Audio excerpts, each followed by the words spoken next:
कि जो हमको भी कई ज़राइयों से ये खबर मिल रही है, इनपुट्स मिल रहे हैं कि यहाँ भी ज़िला रामबन के अंदर कैंडिडेट्स की ख़रीदो फरोख्त के लिए यहाँ दिन रात काम चल रहा है। हम तो ये समझते हैं कि अगर ये डेमोक्रेटिक प्रोसेस को या डेमोक्रेसी को स्ट्रेंथनिंग करने के लिए डीडीसी के इलेक्शंस हुए और इन इलेक्शंस के अंदर अगर पूरी रियासत में अगर ये सरकारी पूरे हमारी रियासती इंतज़ामिया और मरकज़ी सरकार अगर इस बात का डंका बजा रही है कि डेमोक्रेसी को परवान चढ़ाई गई जम्मू कश्मीर के अंदर 5 अगस्त 2019 के वाक़ा के बाद, लेकिन हैरानी की बात यह है कि जिस तरह से ज़दोखौफ किया जा रहा है कैंडिडेट्स को और जिस तरह से अभी खबरें वो अखबारात के ज़रिए टीवी के ज़रिए मौसूल हो रही हैं कि गिरफ्तारियों का अमल शुरू हो चुका है, कश्मीर में गिरफ्तारियों का अमल शुरू हो चुका है। 100 लोगों की जो एक लिस्ट के बारे में अभी हाल ही में कल के अखबार में एक खबर थी कि 100 लोगों को सियासी जमातों से वाबस्ता लोगों को गिरफ्तार करने का अमल शुरू हो रहा है। हम लोग ये समझते हैं कि अगर इस तरह का इन्होंने ये अमल करना था, गिरफ्तारियों का अमल करना था, इस तरह से कैंडिडेट्स को डरा के धमका के ज़दोखौफ करके अगर इन्होंने ये डीडीसीज बनानी थी तो फिर ये सारा अमल करने की क्या ज़रूरत थी।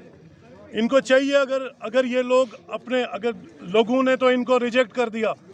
आपने देखा जम्मू में बीजेपी रिजेक्ट हो गई, कश्मीर में इनकी और इनकी जो अलाइड जो पार्टीज़ हैं वो रिजेक्ट हो गई, इंडिपेंडेंस कैंडिडेट्स को इन्होंने आगे प्रॉक्सी बना के आगे भेजा।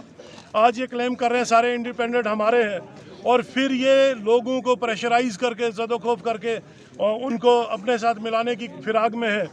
अगर यही सब इनको करना था तो फिर ये सारी एक्सरसाइज करने की क्या ज़रूरत थी।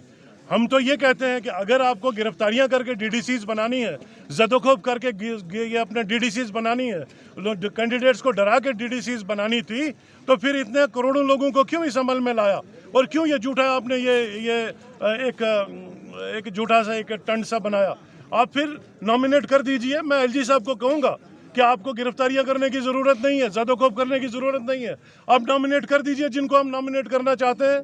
तो ये क्या तमाशा है, एक तरफ आप डेमोक्रेसी की स्ट्रेंथनिंग की बात करते हैं, दूसरी तरफ आप कैंडिडेट्स को ज़दोखौफ करके आप डीडीसीज बनाने की बात करते हो और डरा के धमका के आप हर तरह के वसाइल यूज़ करके, वो चाहे पैसे का हो, चाहे कोई एजेंसीज़ का हो, मैन एंड मशीनरीज़ का हो, उनका इस्तेमाल करके आप अगर डीडीसी बना के ये तमाशा करने की ज़रूरत ही नहीं थी। आप नॉमिनेट कर दीजिए, उनके पास इख्तियारात हैं, वो हर जगह पे नॉमिनेट कर सकते हैं।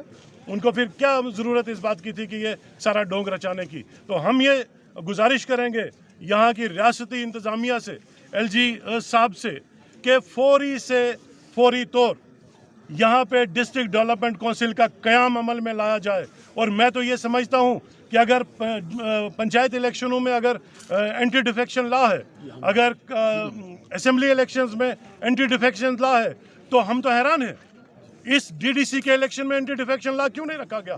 क्या ये एक रास्ता निकाला गया कि किस तरह से हम हॉर्स ट्रेडिंग करके कैंडिडेट्स को पैसे दे के ज़दोखौफ करके हम बैकडोर से अपनी डीडीसीज बनाएंगे। ये हमको समझ में नहीं आता, हमारी समझ से बाहर है और हम इस चीज़ की पूरी तरह से मजम्मत करते हैं। एंटी डिफेक्शन लॉ होना चाहिए। अगर आपने एंटी डिफेक्शन लॉ नहीं किया तो फौरी तौर पे 1 हफ्ते के अंदर, 2 हफ्ते के अंदर ये डीडीसीज को कॉन्स्टिट्यूट कीजिए। जितना आप इसमें ताख़ीर करेंगे, जितना आप इसमें ज़्यादा टाइम देंगे, लोगों के आईब्रोज तो उठेंगी, सवालिया निशान तो उठेंगे और लोग यही समझेंगे कि ये सारे का सारा एक तमाशा है, एक डेमोक्रेसी का खुलेआम कत्ल है, डेमोक्रेसी का खिलवाड़ है। और ये समझा जाएगा कि ये डीडीसी इलेक्शन कराने का जो सारा जो एक मंसूबा था वो एक फर्जी था, झूठा था और फरेब था।